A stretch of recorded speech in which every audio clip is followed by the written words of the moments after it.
Welcome to Top Advisor Marketing, where you will learn how to become a prolific online influencer, attract more ideal clients, and grow your practice. Brought to you by Top Advisor Podcasting, a done-for-you podcasting solution built just for trusted advisors. And now, your co-hosts of Top Advisor Marketing, Kirk Lowe and Matt Halloran.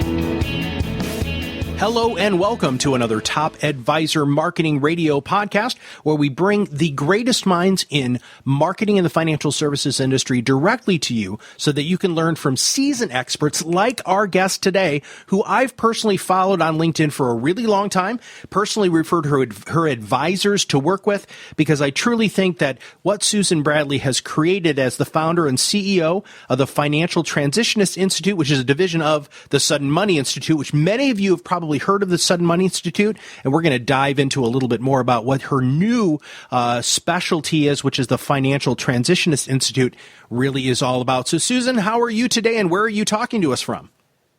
I'm fantastic. It's a pleasure to be with you, and I'm in beautiful, sunny Florida today. Magnificent. And you travel a lot. In fact, the picture that we have accompanying this podcast is you just getting back from India. Would you mind telling our audience a little bit about that? Yes, I had the honor of spending a month in India. Half of that time was in the rural area where the picture was taken of the Brahmistan of India, which is the center of India. And then the next half of the month, I was launching the Financial Transitionist certification program in India, and attended and gave many workshops, and was at the RIA Summit in Mumbai, and very impressed with the financial planning community of India. Just great people doing good work. So besides India, where else have you opened up either a Sudden Money or the Financial Transitionist Institute?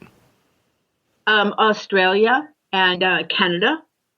We have people training in Scotland and New Zealand and Brazil, but we have more formalized business in 4 countries: Australia, U.S., Canada, and now India. Well, let's talk about what you have created here, because again, the focus of our podcasts is for financial services professionals from all over North America, and hopefully, well, people who speak English will understand a little bit more about great ways to position yourself in financial services. And I truly believe what you have created allows advisors to brand themselves in a truly unique way. So why don't we break that down a little bit? Tell us what the Financial Transitionist Institute is. Actually, before we get there, would you mind, how did the Sudden Money Institute begin, and then how did you make that transition to this new designation and this new training? Sure. Thanks for asking. Sudden Money Institute began in June of 2000. So we're almost 17 years old at this point. And it was because I had written a book called Sudden Money, Managing a Financial Windfall. And I wrote that book because I wanted to know how to work with people when their money was changing in significant ways, either up or down. It was something that was disturbing me in some of the client situations I was seeing and reading about. And I felt like we needed that. I went to learn how to work with those people. We had no protocol at the time in the industry. So I explored that and wrote the book. I thought I was done and I would go back to my full-time practice, and which I loved. I've been a CFP since the early 80s, and I love the profession. But my colleagues wanted to know more. I think people think that when you write a book that you become an expert, and I was just an explorer at the time, or maybe even a scout. Mm-hmm. I was just starting to learn as I put my process into practice. It was good, but there was still more. So as we gathered together every year, we have a group that has been, some of the Sudden Money people have been coming to our events and part of our process for the full 17 years. And then over time, we realized, the first 3 years pretty much, we realized we were really talking about a bigger issue, and that was life transitions, change events that make life no longer what it was, but you're not where you're going to be. There's that empty space. That's the transition, a transit from one to another. Widows take about 6 to 7 years to make that transit. It's much longer than we think. It's more confusing than we think it should be. And the more we studied it, the more we realized that we really needed to know this as part of the process of working with clients as their expert guides through these life events. So as we moved further into it, we put an awful lot of time into it. The CFP board was great and would approve our conferences or our workshops for credit, but we had no way of explaining who we were. Saying I'm a sudden money advisor just kind of had a funny ring to it for many people. So we didn't do that. But we eventually felt like we really needed to concretize our work, and we created a certification, but we needed to know what we were going to call ourselves first. And the word transitionist came up. Had you ever heard of that word? I don't know. Did you make that word up? No. Really? It's funny. Somebody, one of our advisors called and said, I know who we are. We're transitionists. So I Googled it, and the definition of a transitionist is one who is skilled and trained to manage change. Voila. That's what we'd been doing at that point for about 12, 13 years. So, but we don't do it in general. We focus on financial transitions. So we had a very clear description of who we were. And then what we wanted to do is we wanted to really identify this as a specialized area of practice within the financial advice industry worldwide. So we looked into certifications, and that's a big, big commitment. So we mapped it out and made the commitment. And now today we are in the process of recognition with FINRA.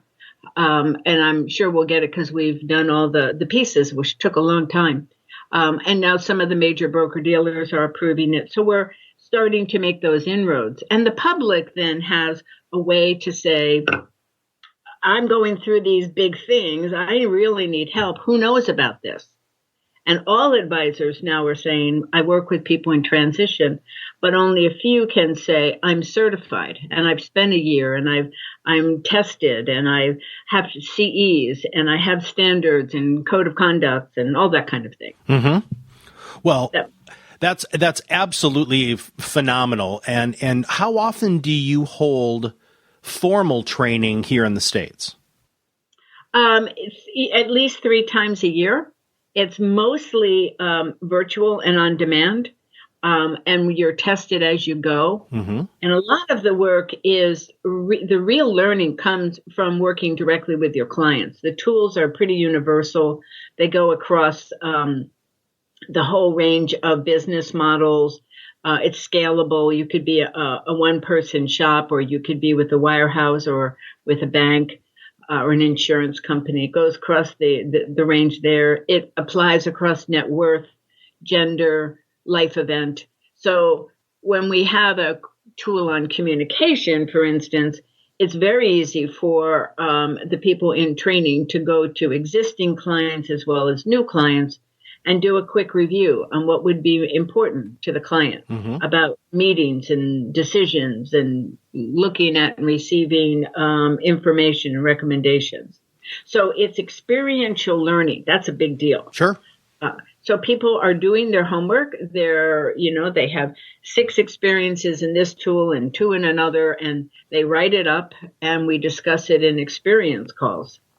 So they're tracked all the way through. When they have on demand, they have to take a quiz afterwards, so we know that we took it, because these are all CFP CE qualifying. So it's very formalized at this point. It took us a while. We were not always this formal. We were very developmental. And at times that might be a euphemism. We were trying to figure it out. We were trying to build a new specialized area of practice. Okay. That may, in fact, end up being a new profession. But right now, it's a specialized area of practice of wealth management. So I get the certification or the education, for lack of a better description, as of right now, where we stand today. What do you do to help advisors market themselves differently in the marketplace because they have this continuing education? That's really great question, because we've worked on that obviously for years. And in the beginning, sudden money was such a new term, and we had tons of media exposure. So people would come to the website and search the advisors, and that was a good source. It still is a source, but people are hiring a little differently than they did 15 years ago. So we have people learn their own version of our story. And we have them practice that, and we have a really beautiful infographic that they can use if they want. But it's all anchored in the belief that there are two sides of money, the technical side and the personal side. And people get that intuitively. Technical would be the taxes, the portfolio management, and formal financial planning, cash flow management, risk management, like that. The personal side is relationships and hopes and dreams and taboos and fears and self-esteem and stress. And it's interesting that our industries were really well developed around the technical side, with a nod for the personal, a respect that it existed. Certainly, it wasn't ignored, but we had no formal process. And we believe that the two sides are equally important and equally complex. Mm-hmm. But we didn't have a training and a real measurable training on the personal side that matched the training on the technical side. Sure. And here's the kicker. And if people get this, we all make decisions from the personal side. Absolutely. So it's crazy somehow that this just didn't get in the mix right from the very beginning, back in the late 70s when financial planning started, mm-hmm. or even earlier. But we really, and now neuroscience and psychology and behavioral finance and cognitive bias and all that stuff is very popular. It's the buzz, mm-hmm. but it's been embedded in client activity and behavior and communication and decision making since the beginning. Mm-hmm. So what we're looking at, we say we're not trying to see something that nobody else sees. We're seeing what everybody is seeing, but we are challenging ourselves to think differently about what we see, mm-hmm. and building process so that we can really develop some true skills and hopeful expertise on that personal side to match the technical. So it's not an either or for us. Mm-hmm. It's both. So the advisors can tell their story to a center of influence, to clients, to whomever they want to be speaking with. They can do it in 30 seconds. They can do it in 2 and 3 minutes. And it's so intuitive to the client. And they'll all say, well, hasn't it always been that way? Mm-hmm. How come this is new? And then they get to talk about their training and, mm-hmm. and why they stepped into this training, what drove them, what did they learn, and why it matters to the client. That's the close. It's called the New Me story. Well, and I love the fact that you've quantified and made it measurable, because I think that is the difficult side of the human aspect of financial services and financial planning. Is it's gray, it's messy. Everybody is so fundamentally different. And when you bring financial advisors into the messy aspect of it, those advisors who can handle that well are very successful in my experience. And so those are the sorts of people that we would want to send to your training so that they can hone that skill, because relationship management, expectation, communication, all the things that you're talking about, kind of the messy, dirty life stuff, that takes training. It's just like sharpening your saw and going to continuing educations on financial planning and updating, tax law. You have to also learn and practice how to listen, how to ask the right questions, how to document it correctly, all of those different pieces. And if you're negligent in doing that and you don't exercise that muscle, you're not going to be as successful. It's so true, Matt. It's some of us are just hardwired to be good communicators. We have the right personality to do the work that we do. People like us, we like them. And those people are successful even, in spite of markets and wherever they work. It doesn't matter what if they're in a wirehouse or an RIA, they can be very successful. When that kind of advisor comes for training, what we hear over and over again is, oh my gosh, I've done something like this, but it hasn't been formalized. So now I'm so much better at it. Mm-hmm. Or I've been great at all this other, and I forgot about that. Now I have a process so I can stay present. I have a process that fits with my CRM and my practice management. But the other part is really interesting, Matt, and you've met many of these advisors as well. People that are so earnest, they are so dedicated, but they just don't have the people skills. They're more of a quant kind of person. Totally, absolutely. And they're terrific, and they have a very important role to play in all of this. But they too, unless they're just running portfolios from a platform and they don't meet with real people, if you're meeting with real people, you kind of need these skills, even if it's not natural. So I'm so impressed when that kind of advisor shows up and says, okay, tell me what to do. And I can see the discomfort in some of these in the beginning. But if they're willing to step into that discomfort, they get there. And all of a sudden, they have acquired these skills that haven't come to them very easily, but they're highly effective. And their businesses change. It's so great to see that transformation. And I personally witnessed that too. And that being around for epiphanies is one of the greatest gifts I think any of us can have, right? As professionals. Well, I want everybody to have a chance to get to know you too, just a little bit as a human being. I mean, you've been on this planet for a little while. You're very well traveled, highly, highly educated. But when you look at what you've created with the Financial Transitionist Institute and the Sudden Money Institute, what are your goals? Like, what does Susan want to be when she grows up?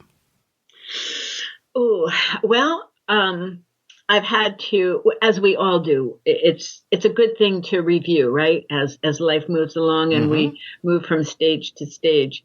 And at this point, now that we have a textbook, and we have the training and the certification, we have all of that going for us, I'm interested in building a 100-year-old business. Wow. In other words, I want this to last far longer than me. So now as I enter our enterprise stage, because we took a long time to build, we were in discovery, then we built a product, which you could call the certification.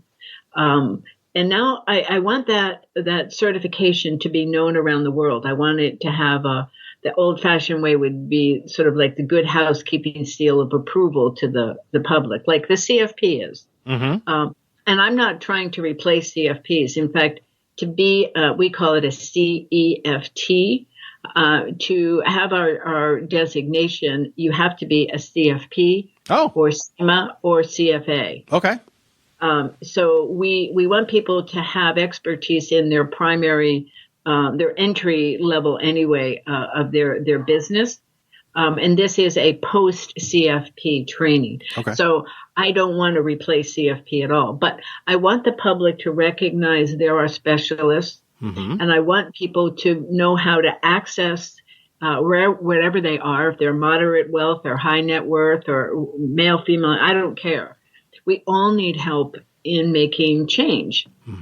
And I think as I look forward and I think about the next 2 or 3 generations after me, and that's really who I'm thinking about these days, I'm hoping that it becomes widespread so that this change dynamic that is picking up so much, it's so much more change now than when I started. The word transition was very rarely used. It was used in business coaching. So now it's very common to us. And these are times when people make critical decisions that affect the rest of their life, the quality of their life. And I just think collectively, if I wanted to go into the big picture, how do I put a drop in the ocean of saving the world? It would be to help people around the globe to make better choices as they go through life events so that each event takes them one step higher in their life. I think it's possible. And financial planners or advisors are the most ideal professionals on this planet to do it. They are uniquely suited. So I think I found my direction for my contribution. And I'm taking the sustainability of this much more seriously than I did when we were in developmental mode. Sure. Well, when you look at success, so you have a 100-year plan, right? Or your goal is to have, this business last way past you.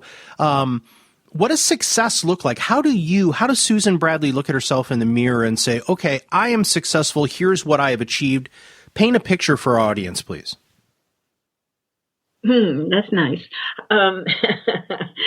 I really like thinking about other trainers in our organization worldwide who are able to give this knowledge and this continued experience to advisors.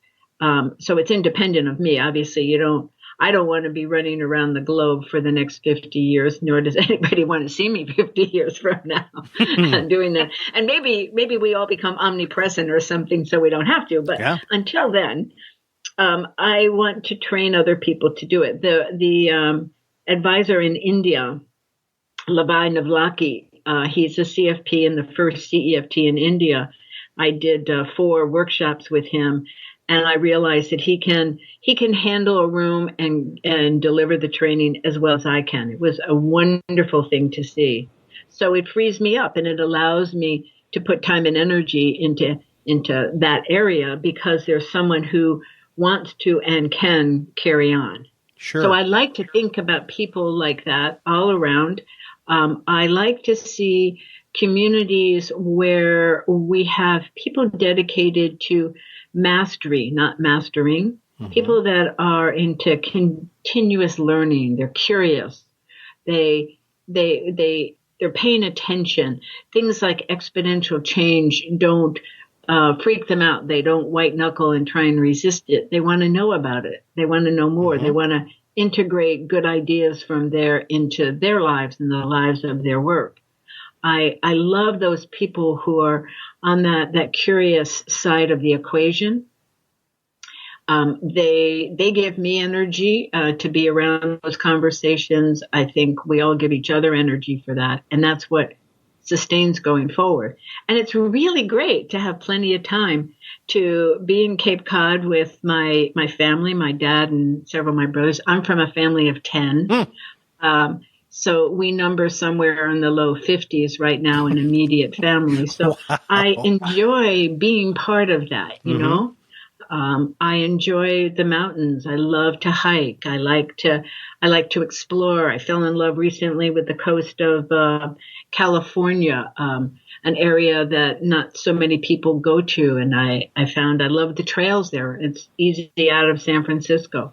So it's great to explore the globe and have time like that with people that matter to me, that just sort of give me that warm, wonderful quality of life. So it's not all business for sure. Fantastic. Well, so those people who you have in your life, who you've run across, who love those little nuggets and who love those ideas and who are open to learning, what is your go-to resource? I mean, do you have a book that you're like, man, you got to read this book? Or is it a podcast? Is it a TED Talk? What is your go-to resource client when you just meet somebody, you made a connection, you're like, I think you should blank this, listen to this, read this, or whatever? Oh gosh, that changes. Way back in the very beginning, it was to refer people to William Bridges' work. He really is the pioneer in transition, and he was a coach for a very successful coach for corporations, and he laid out a process. Our process is exactly the same but different because we're talking to different people. And I've always loved the name. Can you imagine being in the transition business with the last name of Bridges? Yeah, that's pretty awesome. Good branding on that one. Yeah. So Bill Bridges was someone. Sometimes I've liked Simon Sinek's work with the Golden Circle. And I was just with a bank and trust company last week, and they were just discovering Simon Sinek. And so they were talking about why, the power of why versus what you do and how you do it, why you do it. And it was great to see this body of work that we focused on many years ago and embedded in some of our process, see it discovered and used currently. So it keeps moving. I love TED Talks. I gave a TED Talk, which was the TEDx Talk, which was the most challenging thing I've done in a long time. And I like that whole community. I'm not original, but I went to the TED conferences in Monterey, California, back in the late 90s, early 2000, when it was just one conference a year. It was a very closed group, but I managed to get invited somehow and discovered it. So they're the kind of people that are infinitely curious and they hold high standards. So yeah, I do share TED Talks frequently. I love Dr. McGonigal's work on the upside of stress and that whole process of how people move through change and decisions. The idea of Dr. Carol Dweck's work on the growth mindset. We've actually embedded that into our process to take the mindset reset process, and we have looked at our tools and said, wow, they really do fit. Now we're more conscious when we're using them of what we could do with them. So it depends upon the year, the day. Sure. We're in ultimate discovery, but it's a great world out there. There's so many new things to discover every day you wake up. Absolutely. And it's great to be flexible with that. I've had a couple of people who I've asked that question to who are actually quite rigid on, hey, I always recommend this. And I love it when it's fluid because education and knowledge is very, very fluid. When you think about your hero in life, the person you look up to, the person that you strive to be, who comes to mind? Ooh, and besides personal, family members, there are some that no one would know but me. I was lucky to have some inspirational grandparents, and my parents aren't too shabby. But outside, you know who I have followed, and I just like their thinking is John Bogle at Vanguard. Oh, okay. I love how clean and straightforward that man is. I think his thinking has been important, and probably is even more important today. So when I was coming in the profession back then, I did radio, and I got a chance to interview him, and I met him several times, and I just like the way he sees life. John Templeton was someone that it was not afraid to integrate his spiritual side with his business side, and he was quite magnificent in both areas. So those were two. I'm grasping because I know that there are women that I say to myself when I see them in action, I want to be like them, and I'm just not grabbing names. Oh, that's okay.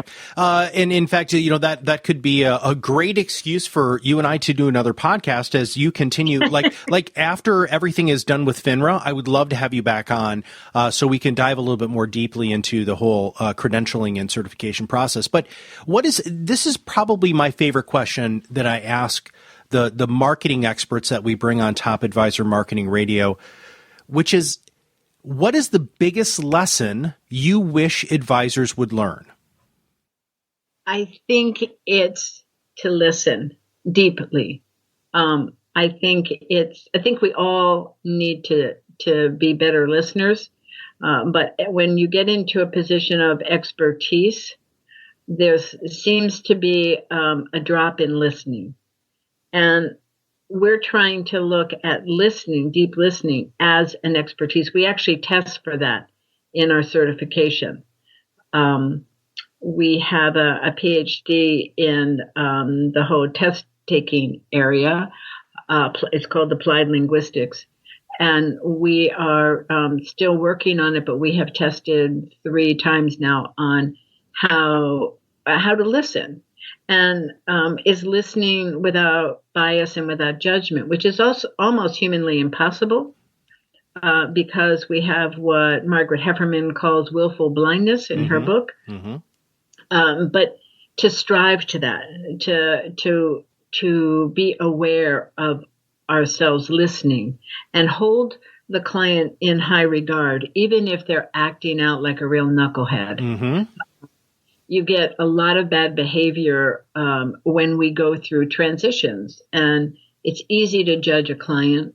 And it's really lovely to not judge the client. It gives them so much more room to move out of that behavior. But it's a very squishy thing, as that's your technical term, but I love it. It's very technical, by the way. Yeah. So I would like advisors in general to build awareness of the human struggles that can happen around being tired and not being ready, being depleted and not having their full cognitive capabilities, and to listen to them and find the one place that you can step in and make it easier for that client, or safer, or faster or slower, or whatever it can be done to move forward, even if it's moving backwards to take a rest.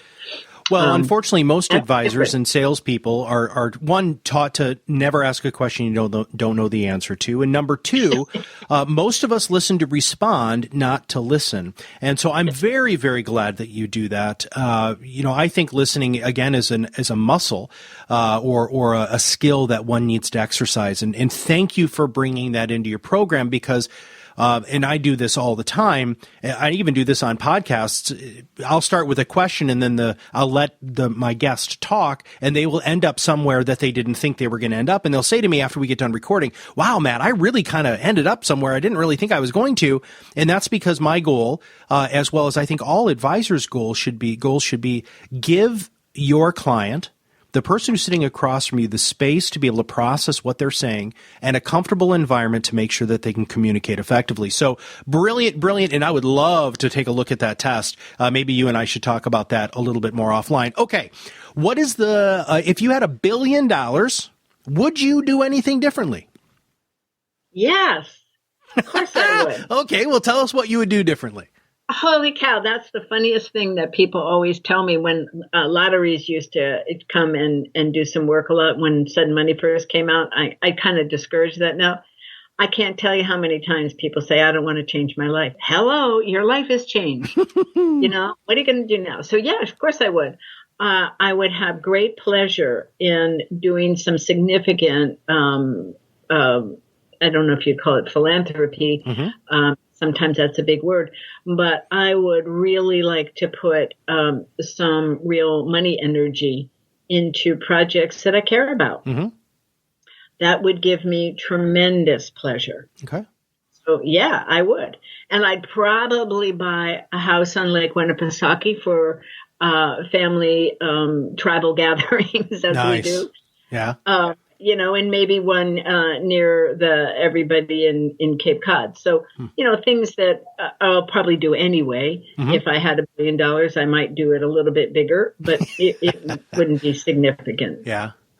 Well, if you could choose one superpower, and now this is a superpower, what would you choose? I don't know. Omnipresence is pretty good. I said that word for some reason before. That's being in many places at once, but that could be confusing.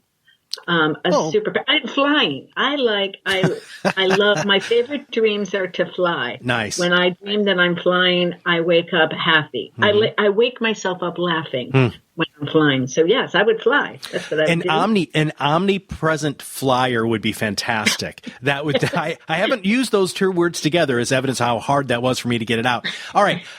Favorite musical artist and why? So music can be one of those things that we use to recenter ourselves and to energize ourselves, or maybe even process stuff. What is your favorite musical artist and why? Yeah, there are some that have stayed with me. I like a lot of the new music.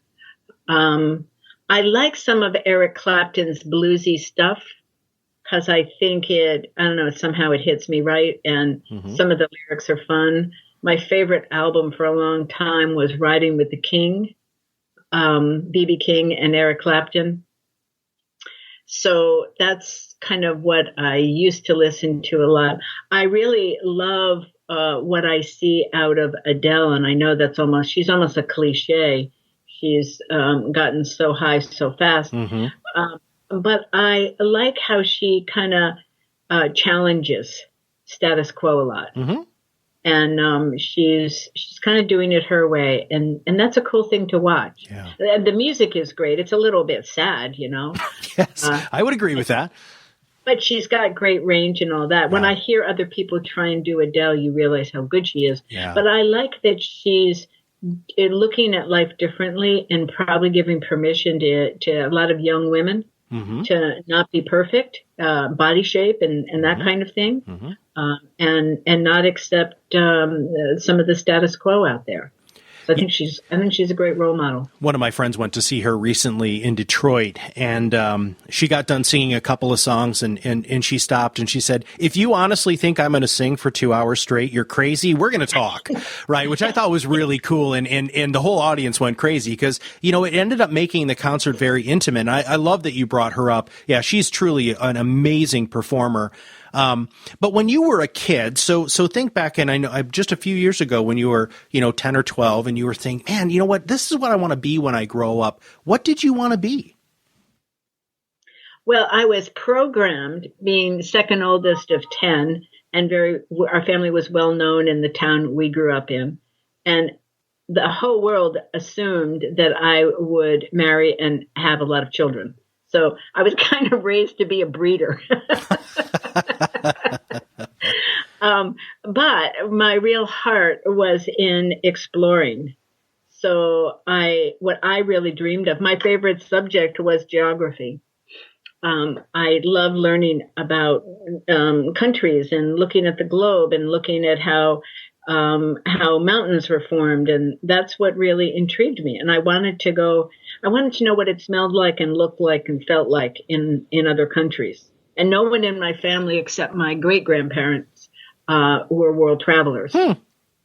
So, they all did great stuff, and they were well-educated and blah, blah, blah. And it was my great-grandfather that traveled to Europe every summer to find artisans to make the jewelry that he made for Tiffany's. Wow. So that was, and that's pretty far removed. I never met him. So it wasn't really in my family, except my grandmother and her sisters traveled with their father. So I heard some stories, but my first trip was with one of my childhood friends, and we took off to Europe and went backpacking and hitchhiking. That kind of blew all the circuits at home. But, and that's always been out there for me. I was in suburbia, very nice suburbia, excellent, but it didn't fit me. So anyway, well, tell me more than you want to know. Oh, no, that's absolutely fantastic. I absolutely love that. As you do with working with people in transition, understanding their foundation on how they make the decisions that they do. And a lot of that really does go back to being, looking back at your childhood. I don't know if you know this, Susan, but I started my professional career actually as a therapist. So I'm a huge fan of diving and digging deep. And that's why I call it squishy and messy, because, that's really what life is. And speaking of messy, all of us make mistakes in life, and obviously whatever mistakes you have made, you have allowed yourself to really grow, or you wouldn't be this wonderful person we're interviewing today. But if you wouldn't mind, tell us what your biggest failure was or mistake and what you learned from it.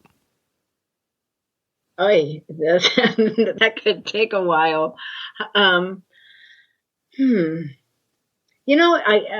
was talking to one of my nieces about this recently.